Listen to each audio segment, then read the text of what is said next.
नमो रामचंद्राय नमः। श्री सीतारामचंद्राभ्यां नमः। ओम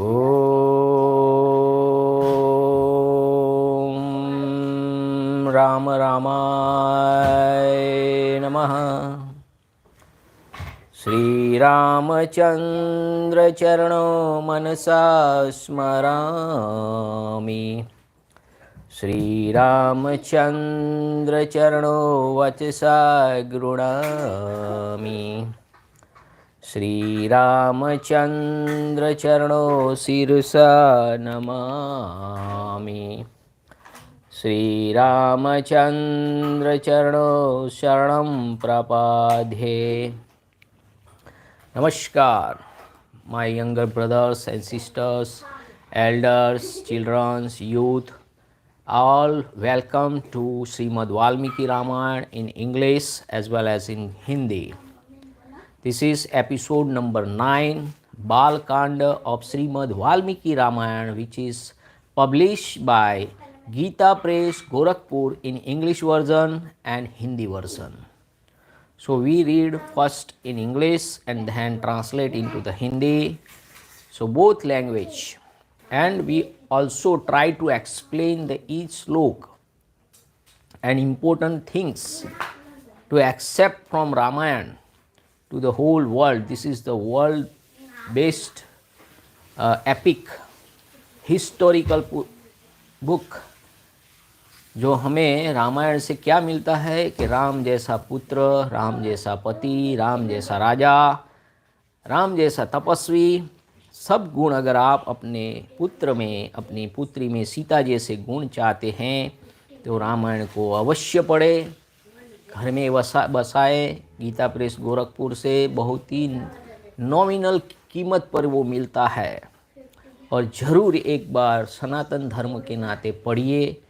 न पढ़ सके तो सुनिए और लोगों को शेयर करिए, सब्सक्राइब करिए। तो शुरू करते हैं आज का एपिसोड नंबर 9। जय श्री राम। भगवान श्री राम की जय हो। श्री राम भगवान की जय हो। जय जयकार हो। जय Shri Ram. Episode number 9, Shrimad Valmiki Ramayana, original Shri Ram कथा in English as well and in Hindi. Balakanda episode number 9, canto 11, यानी कि सर्ग 11 में आपका हार्दिक स्वागत है। शुरू करते हैं सेंटो 11 यानी कि एकादश सर्ग। Urged by Sumantra, Emperor Dasratha called on his friend King Rompada and bring with the later permission Santa and Rishyashringa to his own place. Sumantra ने के कहने से राजा दशरथ का सह परिवार अंगराज के यहाँ जाकर वहाँ से शांता और ऋष्यशृंग को अपने घर ले आना। अगले एपिसोड में हमने देखा कि ऋष्यशृंग जो विभांडक महर्षि के पुत्र थे, जंगल में रहते थे, उन्होंने कभी स्त्रियों को देखा नहीं था, अपने पिता के सिवा और कोई पुरुष से भी संपर्क नहीं हुआ था। तो उन्हें अंग देश में जो दुकाल यानी कि जो ड्राफ्ट ऐसी सिचुएशन थी जहाँ बारिश नहीं, जैसे ऋष्यशृंग वहाँ प्रवेश करते हैं बारिश हो जाती है। तो कभी कभी हमारे घर में भी अच्छे लोगों का प्रवेश होने से हमारे घर का वातावरण भी पवित्र होता है। इसलिए हम संतों की पधरावणी जो हम बोलते हैं उसको पधरावणी हमारे घर में कराते हैं, पर सही संत होने चाहिए। अभी तो क्या है, संत मोबाइल लेके दो आईफोन, बड़े बड़े फ़ोन लेके बड़ी बड़ी गाड़ी में घूमते हैं और न जाने क्या क्या। तो संत किसे बोलते हैं? एकदम सादगी हो, जिसमें सच्चाई हो, उनके चेहरे पे तेज हो और उनके वाक्य में सच्चाई हो, वो संत सही संत है। आके ऐसे मूर्ति लगा के प्रसाद बांटने से कि कोई पधरावणी का कोई, ये तो पैसे बनाने का एक माध्यम बन गया है। तो संत सच्चे होते हैं, बुलाने पर बहुत बहुत आजीजी करने से ही वो हमारे घर आते हैं, वही संत। वो तो सद्भाग्य हो किसी का जिसके यहाँ संत आते हैं। तो सुमंत्र के कहने से राजा दशरथ का सपरिवार अंगराज के यहाँ जाकर वहाँ से शांता और ऋष्यशृंग को अपने घर ले आना। शांता जो दशरथ की पुत्री थी और अंगराज को, उनको अंग देश के राजा को, रोमपाद को उन्होंने दिया था बड़ी करने के लिए। तो वहाँ से अपने जमाई और बेटी को लाने के लिए गए हैं दशरथ राजा। Future hear from me, O King of Kings, the wholesome word which the aforesaid vizier, the foremost of all heavenly being, was actually placed to utter। यानी कि तदंतर सुमंत्र ने फिर कहा, राजेंद्र आप पुनः मुझसे अपने हित की वह बात सुनिए जिसे देवताओं से श्रेष्ठ बुद्धिमान सनत कुमार जी ने ऋषियों को सुनाया था। In the line of the Ikshvakus will be born a highly pious and glorious king Dasharatha by name, who will be true to his promise। यानी कि उन्होंने कहा था इक्ष्वाकु वंश में दशरथ नाम से प्रसिद्ध एक परम धार्मिक सत्य प्रतिज्ञ राजा होंगे और friendship will be developed by the said monarch with the ruler of the Angas, and the later will be the highly blessed daughter Sanata by the name Santa, by the name given in adoption to him by the Dasharatha। यानी कि उनकी अंगराज के साथ मित्रता होगी और दशरथ के एक परम सौभाग्यशालिनी कन्या होगी जिसका नाम होगा शांता। अंग देश के राजकुमार का नाम होगा रोमपाद। महायशस्वी राजा दशरथ उनके पास जाएंगे और कहेंगे, हे धर्मात्मन, मैं संतानहीन हूँ, यदि आप आज्ञा दे तो शांता के प्रति ऋष्यशृंग मुनि चलकर मेरे यहाँ यज्ञ कर दे। इससे मुझे पुत्र की प्राप्ति होगी और मेरे वंश की भी रक्षा हो जाएगी। So the ruler of the Angas, the son of the king Anga, will be known by the name of the Rompad, possessed of great renown।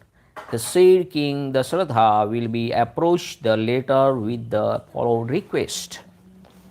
Since I am without a male issue, यानी कि मैं संतानहीन हूँ, बच्चा जो सन।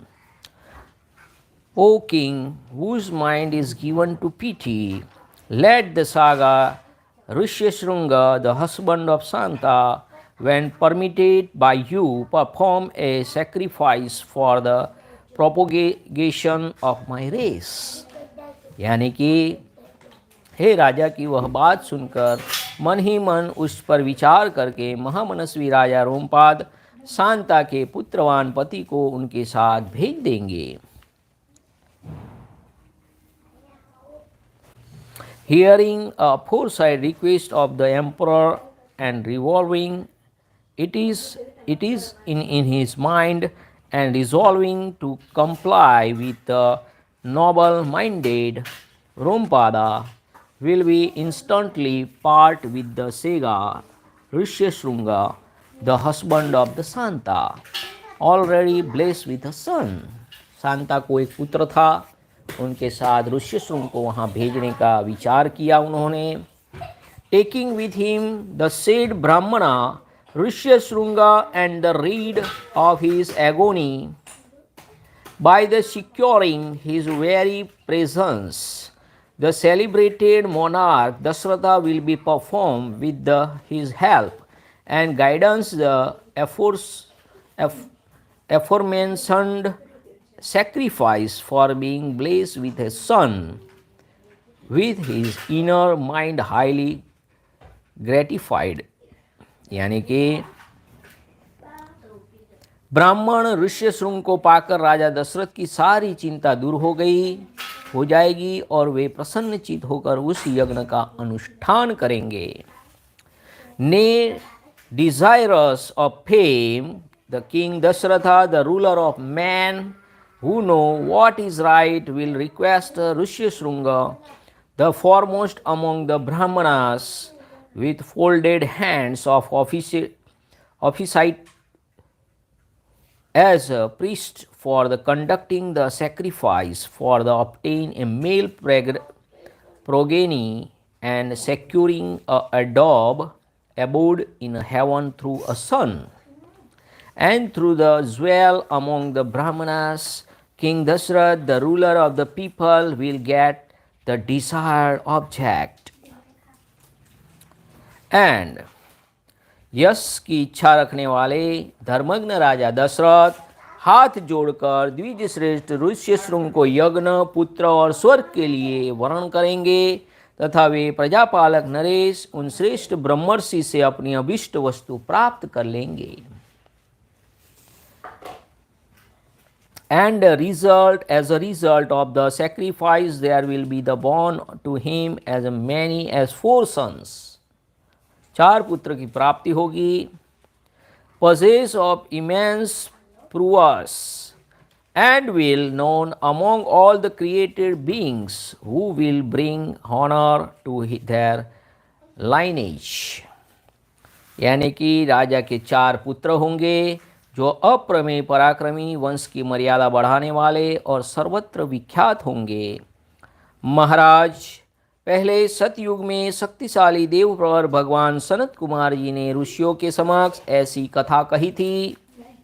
So did that omniscient, the powerful saga Sanat Kumara, and the foremost among the heavenly beings utter of your prophecy in the Satyuga preceding the current round of your Yojanas. And as such needy as you are to obtain a male progeny, O tiger among men, bring you the saga, highly honored with due ceremony, going personally to escort him with a detachment of your troops and animals and vehicles used for the covering man, O great king. यानी कि पुरुष सिंह महाराज दशरथ, इसलिए आप स्वयं ही सेना और सवारियों के साथ अंग देश में जाकर मुनि कुमार ऋष्यशृंग को सत्कार पूर्वक यहाँ ले आइए. Dasarath was the rejoiced to hear the advice of Sumantra. Nay, having conveyed the opinion of the charioteer of Ashish and on the securing this consent, King Dasharatha proceeded with the queens, the inmates of the high Jnanicism, as well as with his ministers to the place where that Brahmana was passing through the forest, and crossing streams he gradually reached that land where the Rishyashrunga, the foremost among the sagas, actually lived. Reaching that place, he forthwith saw the son of Vibhandaka, the foremost among the Brahmanas, resplendent as fire, and seated near Rompada. With an extremely delighted mind, the king Rompad thereupon offered worship in order of seniority to the emperor as well as to those who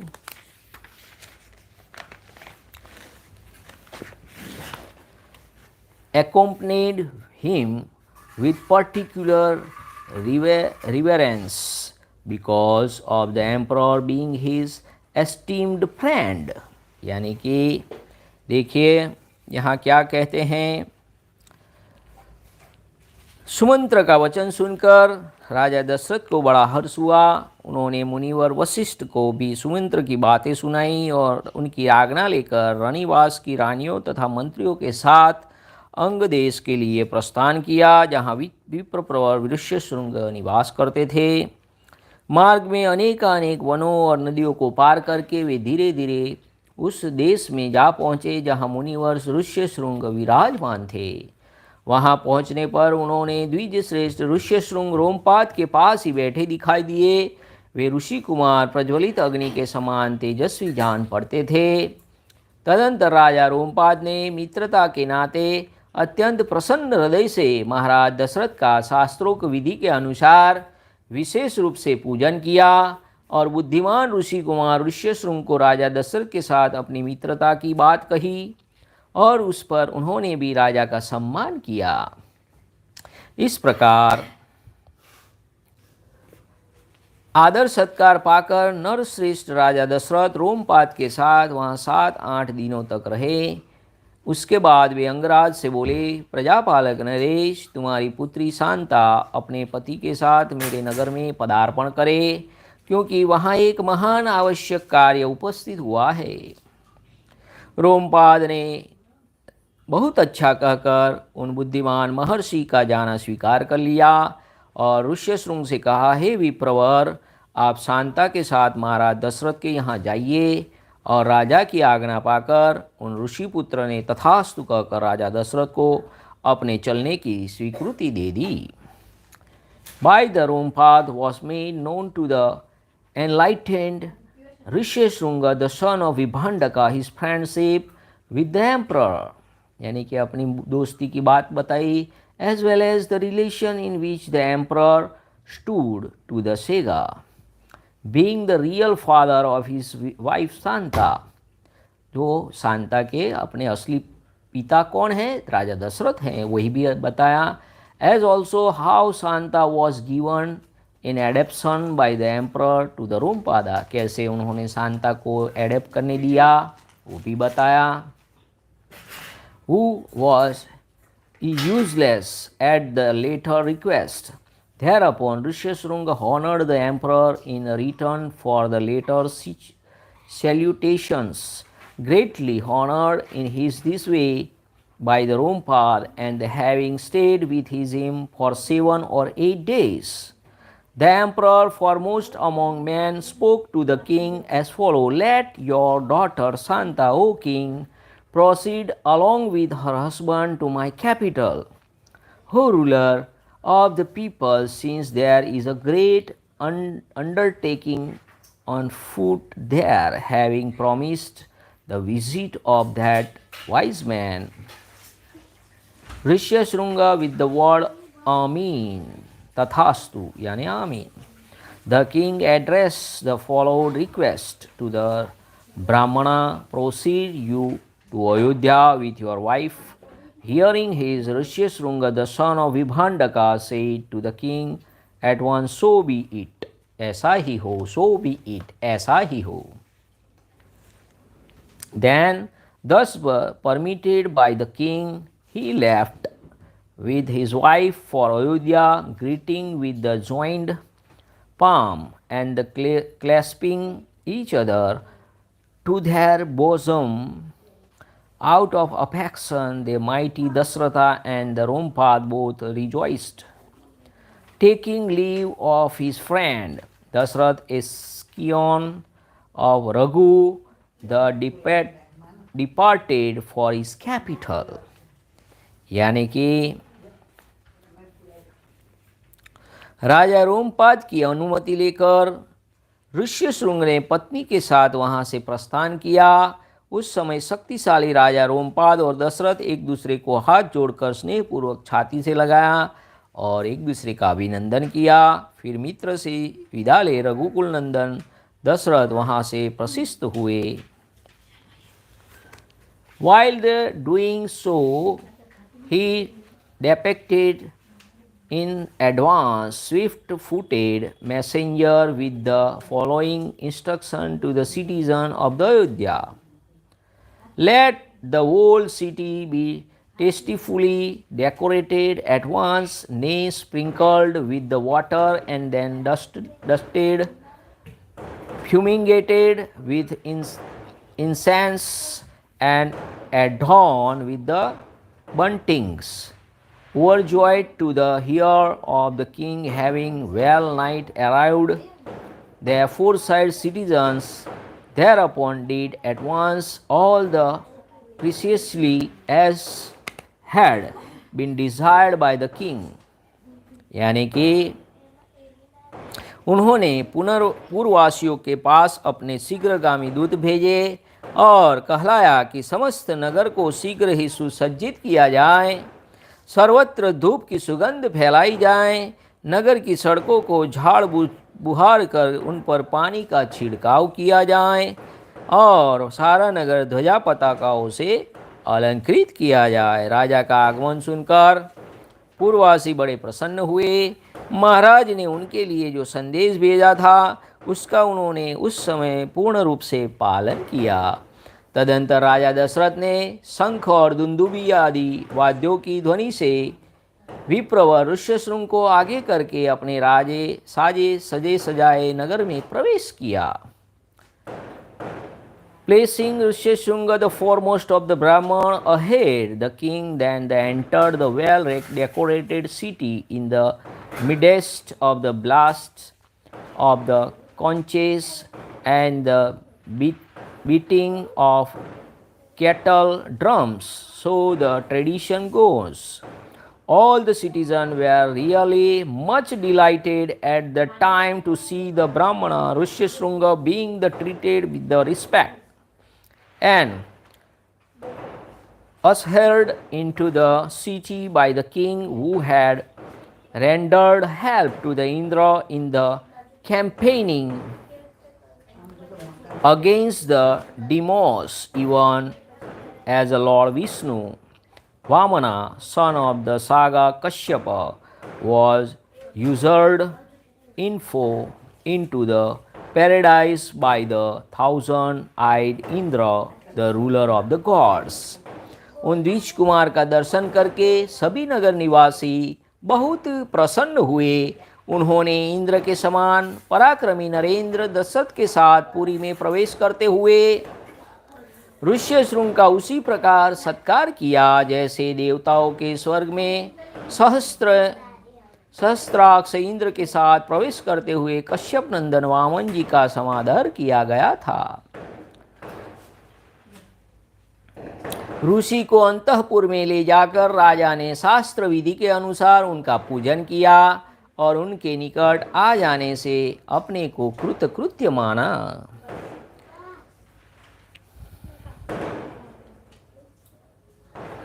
Having introduced the saga into the Jainism and offered him worship according to the scriptural ordinance, Dasarath thought himself at that time as one whole object in life had been accomplished by escorting him to his place. Seeing the large-eyed Sanata come with her husband, Santa come with husband in the state with the baby, all the queens experience great joy through love. यानी कि ऋषि को अंतःपुर में ले जाकर राजा ने शास्त्रोक्त विधि के अनुसार उनका पूजन किया और उनके निकट जाने से अपने को कृतकृत्य माना। विशाल लोचना शांता को इस प्रकार अपने पति के साथ उपस्थित देख अंतःपुर की सभी रानियां बड़ी प्रसन्न हो गई, वे आनंदमय हो गई। शांता भी उन रानियों से तथा विशेषतः महाराज दशरथ के द्वारा आदर सत्कार पाकर वहाँ कुछ काल तक अपने पति विप्रवर ऋष्यशृंग के साथ बड़े सुख से रही। यानी कि being treated with honor by them and particularly the king himself, she lived there happily for some time along with her husband and baby. इत्यार्षे श्रीमद् रामायणे वाल्मीकि आदि काव्ये बालकांडे एकादशः सर्ग समाप्त। Thus the end Canto 11 in the Balakanda of the glorious Ramayana of the Valmiki, the work of the Rishi and the oldest epic. जय श्री राम। द्वादश सर्ग। अब एक छोटा सर्ग है। 12वां सर्ग, सर्ग नंबर 12। राजा का ऋषियों के यज्ञ कराने के लिए प्रस्ताव। ऋषियों का राजा को और राजा का मंत्रियों को यज्ञ की आवश्यक तैयारी करने के लिए आदेश। Emperor Dashrath gives his consent to the performance of a horse sacrifice for the being blessed with his a son। यानी कि राजा दशरथ ने आज्ञा दी, उन्हें प्रस्ताव रखा दी कि कोई भी बात ऐसे नहीं, जो हुक्म ही नहीं करनी चाहिए कि भाई ऐसा करो वैसा करो। प्रस्ताव रखना पड़ता है कि भाई हम ये करना चाहते हैं, आप क्या कहना चाहते हो। This is the greatness of the king Dasharatha. तदंतर बहुत समय बीत जाने के पश्चात कोई एक परम मनोहर दोष रहित समय प्राप्त हुआ है। उस समय वसंत ऋतु का आरंभ हुआ था। राजा दशरथ ने उसी शुभ समय में यज्ञ आरंभ करने का विचार किया। Afterward when a considerable time has elapsed since the arrival of Rishyashring and an unusually charming spring set, यानी वसंत ऋतु आ गई थी, an urge was felt by the emperor to undertake a sacrifice for being blessed with a son। पुत्र प्राप्ति के लिए अश्वमेध यज्ञ करने का समय आ चुका था। तत्पश्चात उन्होंने देवीपम कांति वाले विप्रवर ऋष्यशृंग को मस्तक झुकाकर प्रणाम किया और वंश परंपरा की रक्षा के लिए पुत्र प्राप्ति के निमित्त यज्ञ कराने के उद्देश्य से उनका वर्ण किया। Touching the ground with his head he sought the help of the aforesaid Brahmana Rishyasringa, who possessed the splendor of a god, for conducting a sacrifice with a view to the propagation of his race as well as to the attainment of heaven। Rishyashring ने कहा, बहुत अच्छा कहकर उनकी प्रार्थना को स्वीकार किया और पृथ्वीराज पृथ्वीपति नरेश से कहा, हे राजन, यज्ञ की सामग्री एकत्रित कराई जाए, भूमंडल में भ्रमण के लिए आपका यज्ञ संबंधी अश्व छोड़ा जाए और सरयू के उत्तर तट पर यज्ञ भूमि का निर्माण किया जाए। The saga accordingly said to the king who ruled over the entire globe, request is for the sacrifice may be got ready and your horse let loose, and let a sacrificial ground be prepared on the northern bank of the Sarayu। तब राजा ने कहा, हे सुमंत्र, तुम शीघ्र ही, जो 8वें मंत्री थे सुमंत्र, तुम शीघ्र ही वेद विद्या के पारंगत ब्राह्मणों तथा ब्रह्मवादी ऋत्विजों को बुला लाओ और आओ, सुयज्ञ वामदेव, जाबाली, काश्यप, पुरोहित वशिष्ठ तथा अन्य जो श्रेष्ठ ब्राह्मण हैं उन सबको बुला लाओ। The king then spoke to the Sumantra as follows। Sumantra speedily called the Brahmanas who has a master of Vedas and the priests who are capable of expounding the Vedas, viz. the Suyagna and the Vamdeva, Jabali and Kashyapa, Vasishtha, my family priest, and whoever other dwells among the Brahman they may be। उन सबको बुला लाओ। तब शीघ्रगामी सुमंत्र तुरंत जाकर वेद विद्या के पारगामी उन समस्त ब्राह्मणों को तुरंत ही बुला लाए। धर्मात्मा राजा दशरथ ने उन सब का पूजन किया और उनसे धर्म तथा अर्थ से युक्त मधुर वचन कहा। Proceeding hastily, the celebrated Sumantra who walk with the quick pace brought together in a body that aforesaid Brahmanas who were all master of the Vedas, received them with the reverence King Dasharatha, whose mind was given to the pity, then addressed to them the following words। उनका पूजन किया और धर्म अर्थ से युक्त मधुर वचन कहा। हे महर्षियों, मैं पुत्र के लिए निरंतर संतप्त रहता हूँ, उसके बिना इस राज्य आदि से भी मुझे सुख नहीं हो रहा है। अतः मैं यह विचार किया है कि पुत्र के लिए अश्वमेध यज्ञ का अनुष्ठान किया जाए। Which were resemble and the sweet and the full of the pity of purpose, really there is no joy to me who have been suffering great agony for want of son all these years. देखिए, पुत्र प्राप्ति के लिए यज्ञ की व्यवस्था थी। अभी तो सब लोग क्या कर रहे हैं, डॉक्टर के पास जाके पुत्रियों का वध करते हैं। बहुत पाप के भागीदारी होते हैं जो अपनी पुत्रियों का माता के पेट में कत्ल कर देते हैं। ऐसे डॉक्टर भी और ऐसे माँ बाप भी। तो यज्ञ कीजिए, पूजा पाठ कीजिए, ऋषियों का आशीर्वाद लीजिए तो सब अच्छा होगा। मैंने तो कई देखा है कि 7 बेटियों के ऊपर एक पुत्र होता है तो एक भी बेटी का मौत नहीं करते हैं। जो निम्न वर्ण के लोग होते हैं वो भी ऐसा पाप नहीं करते हैं, पर जो हायर क्लास है, बहुत पैसे वाले हैं, उनमें ये बहुत ज़्यादा दिखाई देता है। ऐसे ऐसे धीरे धीरे बेटियों की संख्या घट जाती है और फिर शादियाँ होने में भी विलंब होता है। तो ये पाप तो नहीं करना चाहिए। आप यज्ञ करें, अश्वमेघ यज्ञ कराएं और छोटा छोटा यज्ञ कराएं, ऋषियों का आशीर्वाद ले, सब भगवान भला करेंगे। तो उस समय भी ये ज्योतिष विद्या जो सनत कुमार जी जो ज्योतिष थे, उन्होंने ऐसा कहा था ये सब होगा। हमारे यहाँ नडियाद में भी एक सुखदेव जी महाराज थे, वो भी एडवांस में सब बता देते थे। 90 इयर्स के थे, अभी तो है नहीं। और ऐसे ऋषि और ऐसे महात्मा भी होते हैं जो सब कुछ बता सकते हैं कि क्या होने वाला है और क्या होगा। इसका मतलब ये नहीं कि हमें भाग्य के भरोसे बैठे रहना है, हमें भी मेहनत तो करनी ही पड़ती है।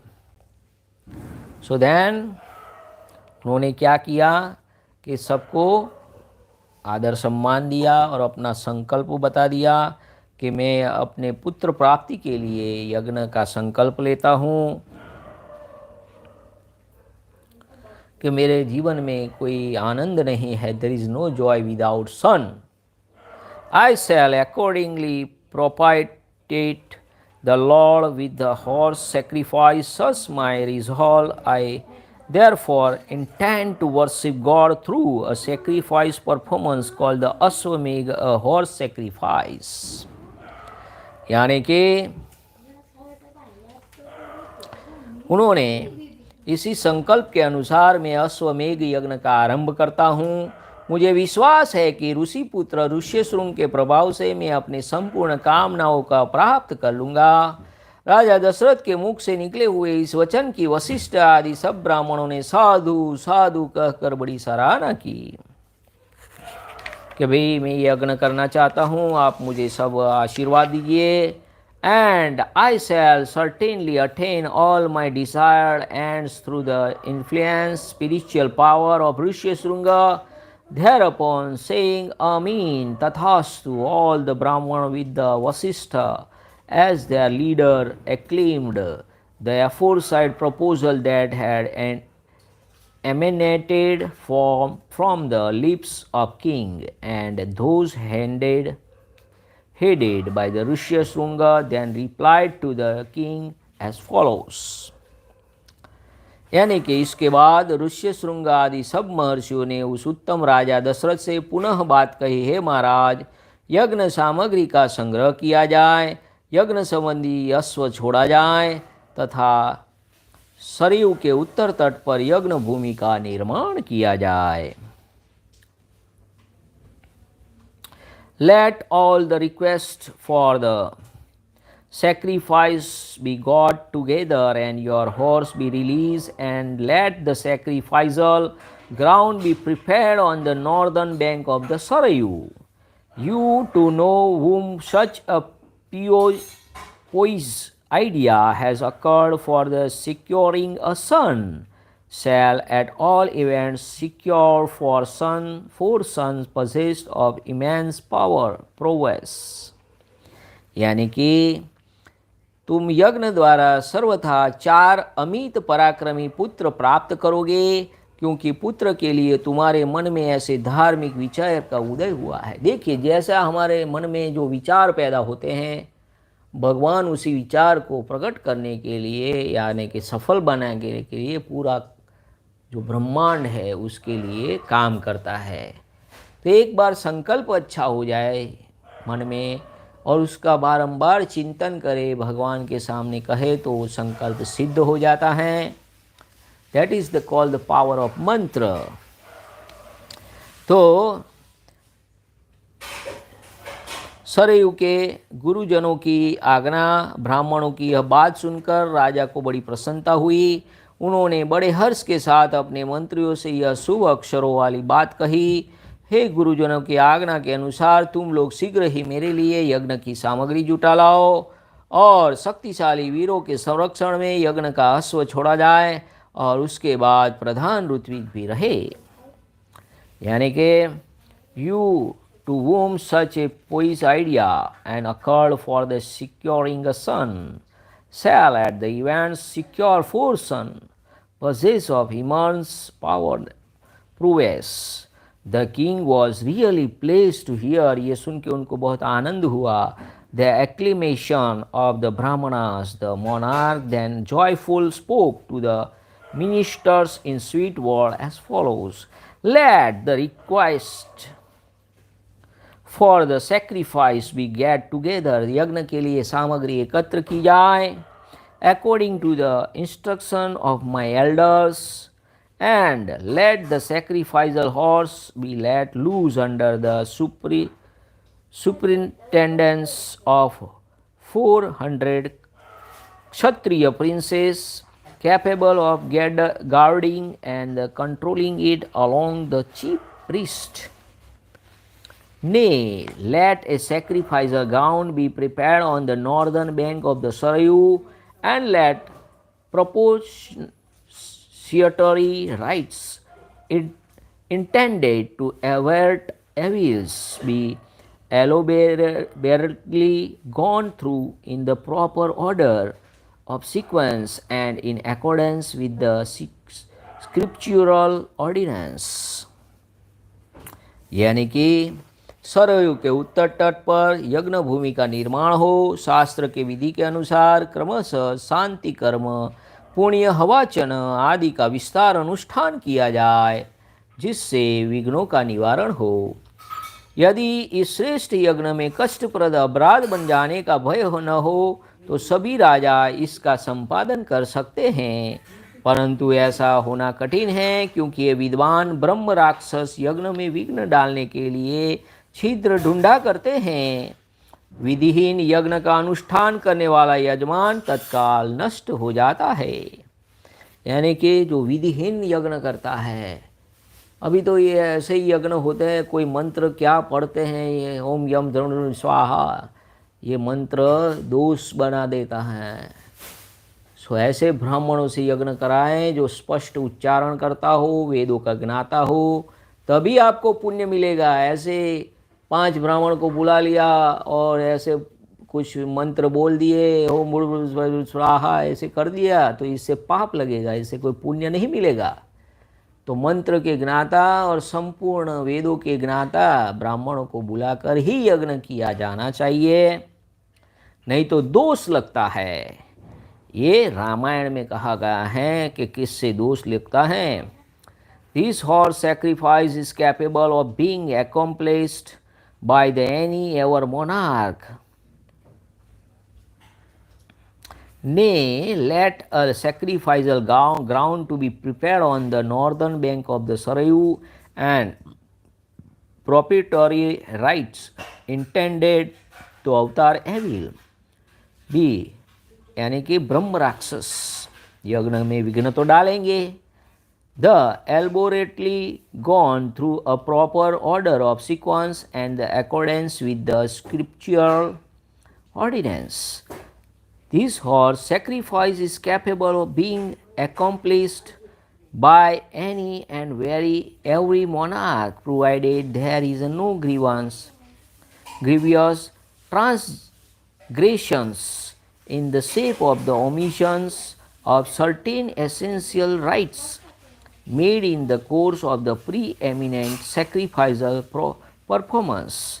For Brahmana that attain the form of an urge due to the omissions of the mantra and the rite.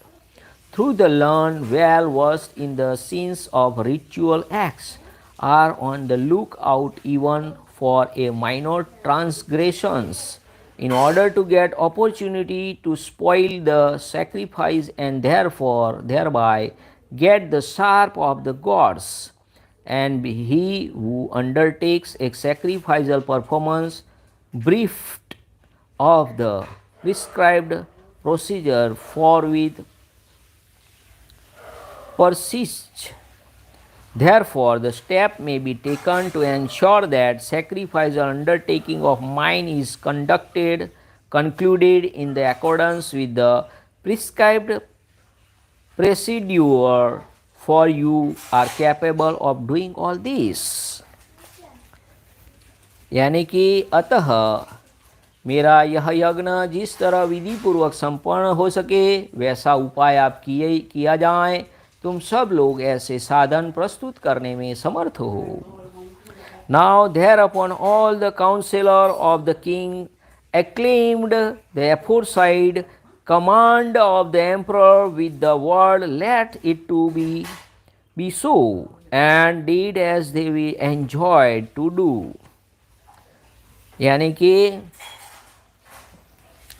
सब बहुत अच्छा कहकर सभी मंत्रियों ने राजेश्वर दशरथ से इस प्रकार कथन का आदर किया और उनकी आज्ञा के अनुसार सारी व्यवस्था की गई. एंड देयर दोज ब्राह्मण next glorified the emperor with know what was right. Then being permitted by the emperor all returned as they had come. यानी कि तत्पश्चात उन ब्राह्मणों ने भी धर्मग्न रूप से दशरथ राजा की प्रशंसा की. उनकी आज्ञा पाकर सब जैसे आए थे वैसे ही फिर चले गए. उन ब्राह्मणों के चले जाने पर मंत्रियों को भी विदा करके महाबुद्धिमान नरेश अपने महल में गए. Sending away the said counselor, when those brahmanas had disappeared, the highly intelligent monarch entered his जिनेसिज्म यानी कि अपने महल में गए. इत्यार्षे श्रीमद् रामायणे वाल्मीकि आदि काव्ये बालकांडे 12 सर्गः संपूर्ण. Thus the end of Canto 12 in the Balakanda of the glorious Ramayana of Valmiki, the work of the Rishi and the oldest epic. जय श्री राम. नमः पार्वती पतये हर हर महादेव हर. ओम नमो रामचंद्राय नमः. श्री सीतारामचंद्राभ्यां नमः. ओम राम रामाय नमः. हरे राम राम राम हरे हरे, हरे कृष्ण कृष्ण कृष्ण हरे हरे, हरे राम राम राम हरे हरे, हरे कृष्ण कृष्ण कृष्ण हरे हरे, हरे राम राम राम हरे हरे, हरे कृष्ण कृष्ण कृष्ण हरे हरे. सिया राम जय जय राम, सिया राम जय जय सिया राम, सिया राम जय जय राम, सिया राम जय जय सिया राम, सिया राम जय जय राम, सिया राम जय जय सिया राम, सिया राम जय जय राम, सिया राम जय जय सिया राम. जय श्री राम, जय जय Shri Ram. Thanks for watching. Like, share and subscribe, and do some sacrifice for our Sanatan Dharma, Hindu Dharma, dedicated to our religion. Thanks for watching. Jai Sri Ram.